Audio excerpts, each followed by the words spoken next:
né prématuré à 7 mois. Il était mort de jalousie. Il n'a pas supporté le fait que toute l'attention de ma mère était portée sur moi. Et je pense que sa méchanceté, sa perversion a commencé à ce moment-là. Et donc depuis mon enfance, mon père s'en est tout le temps pris à moi, quoi. Une fois que ma sœur est née, toute l'attention était portée sur ma sœur. Il n'avait qu'une fille. Moi, j'étais invisible. Plus tard, j'ai subi du harcèlement scolaire parce que j'étais fragile, faible, pas de caractère. Et je me faisais taper par mes camarades de classe. Je me suis plainte et mon père me disait c'est de ta faute, c'est parce que tu es faible, parce que tu ne sais pas te défendre. C'était tout ce qui m'arrivait, c'était de ma faute. Quand la puberté a commencé à venir, mon père me disait t'es moche, t'es grosse, parce que c'est vrai que j'avais des kilos en trop. Et je m'habillais comme un homme, comme un garçon, pour cacher mes formes. Et j'étais tout le temps voûtée, quoi, parce que je voulais pas qu'on voie ma poitrine se développer. Et il me disait tu ressembles à un homme et qu'un homme ne voudra de toi. J'étais très mal dans ma peau, j'étais renfermée, j'étais pas du tout sociable, j'avais peur des gens. Il ne me disait pas les choses en face, mais il était obsédé par moi. Et il disait à ma mère, elle est bête, elle ne vaut rien, c'est une handicapée mentale, pourquoi est-ce qu'on a une fille comme ça, pourquoi elle n'est pas comme sa sœur vaut beaucoup mieux. Ah oui, il m'a souhaité ma mort. Il disait à ma mère, je souhaite qu'elle meure. Et moi, je l'entendais, mais il ne savait pas que j'entendais. Et il était vraiment obsédé par moi, quoi.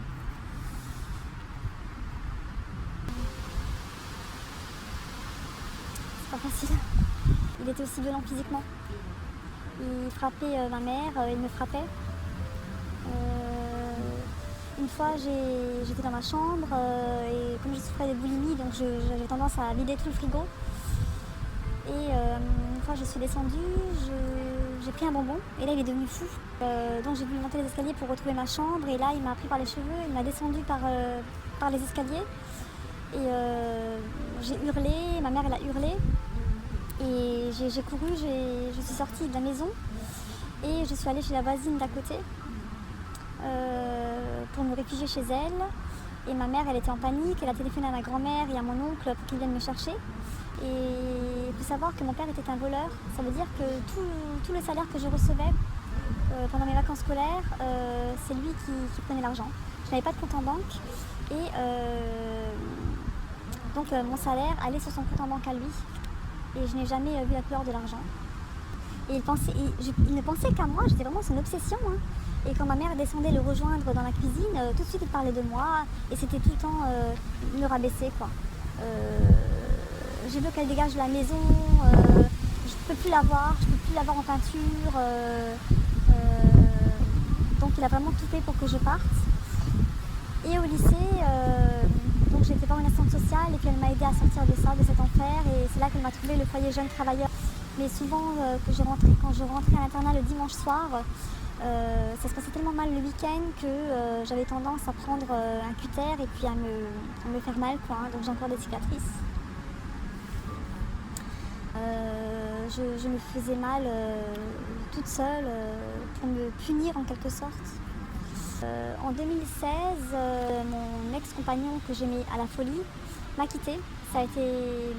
Le ciel m'est tombé sur la tête, j'avais envie de me foutre en l'air, c'était vraiment l'enfer. J'ai été me réfugier chez ma tante parce que ma tante et mon oncle sont des gens formidables et je les considérais un peu comme mes parents. Parce que je ne voulais pas aller chez mon père, ni chez ma mère d'ailleurs.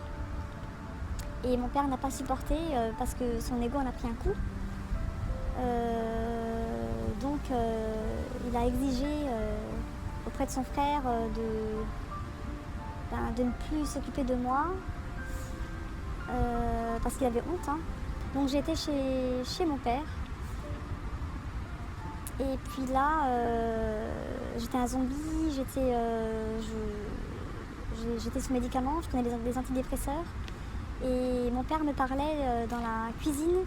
Et comme j'étais complètement zombifiée et que je n'écoutais pas ce qu'il me disait parce que ça n'avait aucun sens. Et puis il rabâche toujours la même chose. Et puis c'est fatigant, c'est quelqu'un qui est fatigant. Donc je prenais mon portable et il n'a pas supporté que je l'ignore. Et donc il a pris mon téléphone portable, il a piétiné, il est devenu complètement fou, il a commencé à me frapper. Moi j'ai essayé de joindre mon oncle en vain. Et puis là, il m'a frappé au niveau de l'épaule, il m'a foutu des coups de poing au niveau de la nuque. Moi je suis montée dans la chambre pour aller m'habiller parce que j'étais encore en pyjama. Et là il m'a suivi dans la chambre, il m'a dit dégage, tu me fais chier. Bon je sais plus trop ses propos mais c'était moche en tout cas. Et là il a fermé toutes les portes, toutes les serrures de la maison pour me séquestrer. Parce qu'il ne voulait pas que je sorte. Hein. C'était contradictoire parce qu'il me disait de sortir mais en même temps il ne voulait pas que je sorte. Et ouais, ça a été vraiment des propos horribles. C'est quelqu'un qui est rempli de haine, quoi. Et quand il déteste quelqu'un, il faut que nous aussi détestons cette personne. Voilà, si on ne va pas dans son sens, il devient fou et c'est quelqu'un de très violent. Et d'ailleurs, c'est quelqu'un qui s'en prend uniquement aux femmes. Hein. Il a peur des hommes. J'ai finissé mon boulot à 21h, il est venu me chercher. On est rentré chez moi et comme j'étais fatiguée de ma journée de travail, hein, je lui ai servi de la charcuterie, du pain et du fromage. Et là il a dit t'as pas honte de servir ça à ton père, moi je viens t'aider, c'est tout ce que tu m'offres, tu devrais avoir honte. Voilà le remerciement. Je dis mais papa j'ai travaillé, je suis fatiguée. Et puis là il a commencé à péter un câble, il s'est levé de la table. Et je croyais qu'il allait me frapper hein, parce que c'est quelqu'un qui est très violent et il me fait très peur. Il a jeté le verre d'eau en pleine figure et il m'a dit de toute façon t'es moche, aucun homme ne voudra de toi. Il a commencé à devenir fou, à devenir tout rouge, les yeux globuleux qui sortaient de la tête. Puis il est parti, mais j'étais libérée.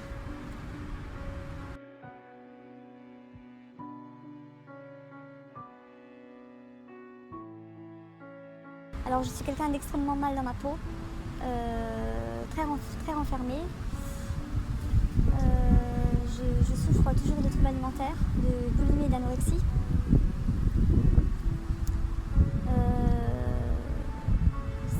J'ai beaucoup de symptômes physiques en fait, j'ai des troubles intestinaux. Dès qu'on touche à mon corps, j'ai mal, hein, le moindre petit truc me fait mal.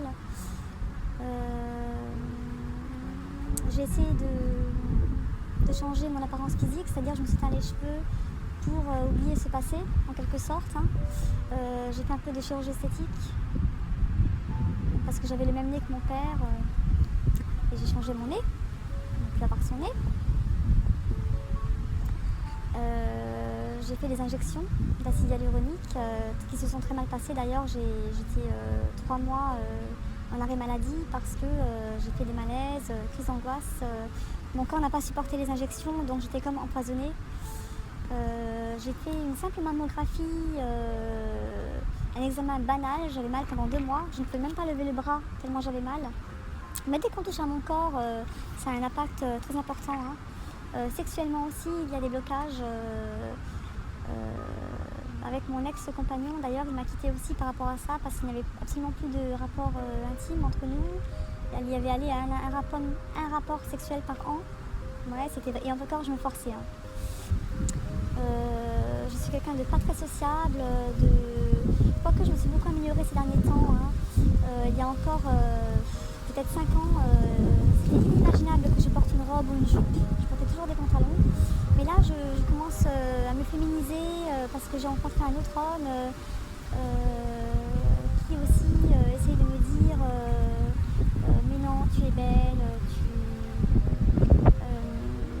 j'aime bien quand tu portes des robes, tu as de belles jambes.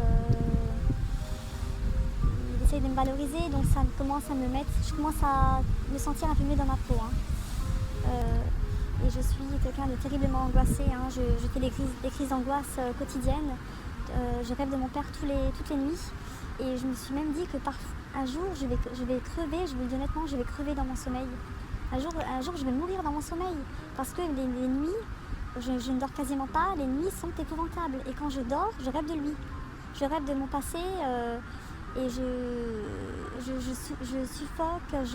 J'arrive plus à respirer, j'ai des sueurs la nuit, ou le matin au réveil.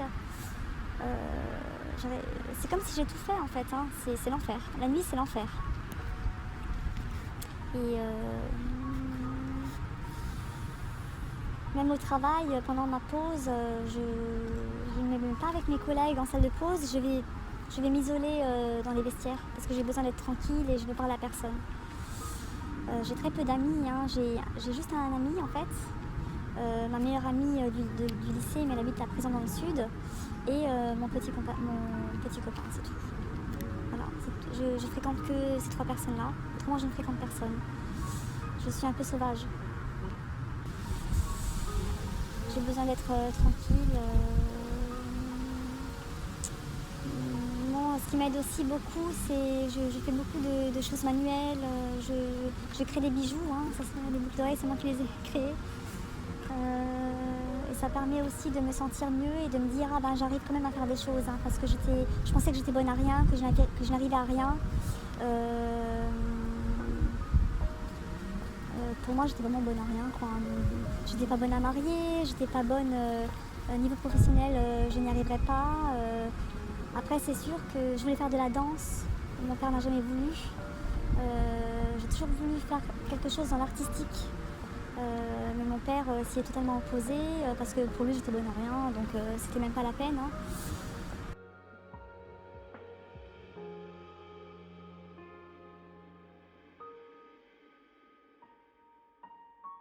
Alors, je n'ai pas porté plainte parce que je ne voulais pas qu'il y ait d'impact dans ma famille, hein, parce que c'est une famille nombreuse, il a 9 frères et sœurs, et je ne voulais pas que ça se sache. Je ne voulais pas avoir de problème parce que mon père me fait peur, hein. J'avais peur qu'il vienne me frapper, qu'il vienne s'en prendre à moi. J'avais peur que toute la famille me tourne le dos.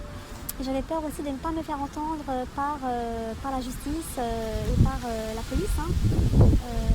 J'avais peur que tout soit stérile et que je fasse ces démarches pour rien et que tout me retombe dessus. Et j'ai préféré justement, et je voulais une vie paisible, je voulais pas encore m'enquiquiner avec des problèmes, voilà. Et donc, moi tout ce que je demande, c'est d'avoir une vie paisible et de trouver une paix intérieure et d'être loin des conflits et des problèmes, quoi.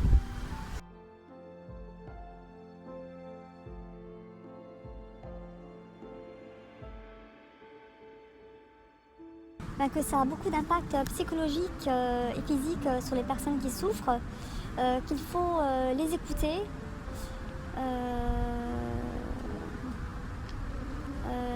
que c'est quelque chose de sérieux, que ce n'est pas quelque chose à prendre à la légère, que c'est même quelque chose de très grave, parce que ça peut détruire la personne, hein. Ça peut même aller jusqu'au suicide.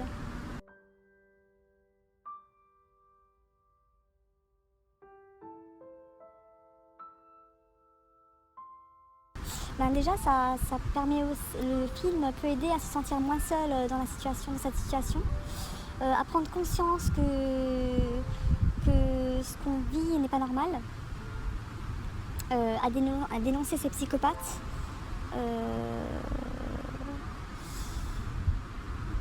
Ça permet aussi, le film peut aussi nous aider à se faire entendre par la justice et à se faire comprendre par les psychiatres, psychologues, médecins et par l'entourage. J'espère que de nombreuses personnes victimes et leur entourage vont enfin ouvrir les yeux. Que ce genre d'individu existe réellement et que ce n'est pas de la fiction, quoi, que c'est réel, hein.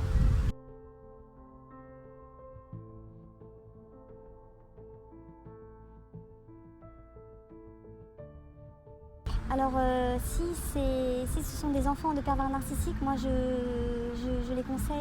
leur conseille de fuir et de partir, de demander l'aide d'une assistante sociale ou d'un psychologue et de partir en foyer. C'est la seule solution, ou de partir chez de la famille proche. Mais le mieux est de prendre son envol, son indépendance et d'essayer de se construire tout seul grâce aux aides sociales.